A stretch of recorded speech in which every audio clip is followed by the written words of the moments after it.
இப்ப இருக்க குட்டி பசங்களுக்கு ஏன் இந்த ஜேசிபி வந்து ரொம்பவே பிடிக்குது அப்படிங்கிறது தெரியறதில்ல.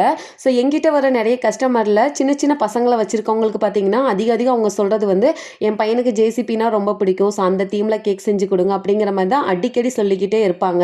எப்பவுமே ஜேசிபி வச்சு தான் விளையாடிக்கிட்டே இருப்பாங்களாமா. அந்த மாரி தான் சொல்லுவாங்க. ஸோ அப்படி வந்த ஒரு கஸ்டமர் தான் இவங்க. இவங்க பார்த்தீங்கன்னா, ஜேசிபி தீம்ல அவங்க பையனுக்கு வந்து பர்த்டே கேக் பண்ணணும்னு சொல்லியிருந்தாங்க. ஒரு 1.5 கேஜில ரெட் வெல்வெட் ஃப்ளேவர் பார்த்தீங்கன்னா, கொஞ்சமா டால் கேக்கா பண்ணி குடுத்துருங்க சிஸ்டர் அப்படிங்கிற மாரி சொல்லியிருந்தாங்க. ஸோ எப்பவும் போல தான் அஸ் யூசுவல் எப்பவும் போல ஐசிங்லாம் பண்ணியாச்சுங்க. இதுக்கான டாய்ஸுமே பார்த்தீங்கன்னா, நான் வாங்கலைங்க. அவங்களே வாங்கி எனக்கு பிஃபோராவே 1 வீக் பிஃபோரே என் வீட்ல கொண்டு வந்து குடுத்துட்டு போயிட்டாங்க. நாங்களே வாங்கிட்டோம்க்கா. இத நீங்க வந்து எனக்கு கேக்ல பிளேஸ் பண்ணி நாங்க சொல்ற மாரி செஞ்சு குடுத்தா போதுமானது அப்படிங்கிற மாரி தான் சொல்லியிருந்தாங்க. ஸோ இந்த பொம்மைய பார்த்ததுமே எனக்கே வந்து ஷாக் ஆயிடுச்சு. என்னடா இவ்ளோ பெருசா இருக்கு. இத நம்ம கேக்ல எங்க வைக்க போறோம் அப்படிங்கிற மாரி தான் நானுமே நெனச்சேன். பட் வந்து கேக்கெல்லாம் செஞ்சுட்டு வச்சு பார்க்கும்போது ரொம்பவே அழகா சூப்பராவே இருந்துச்சுங்க பார்க்கறக்கு.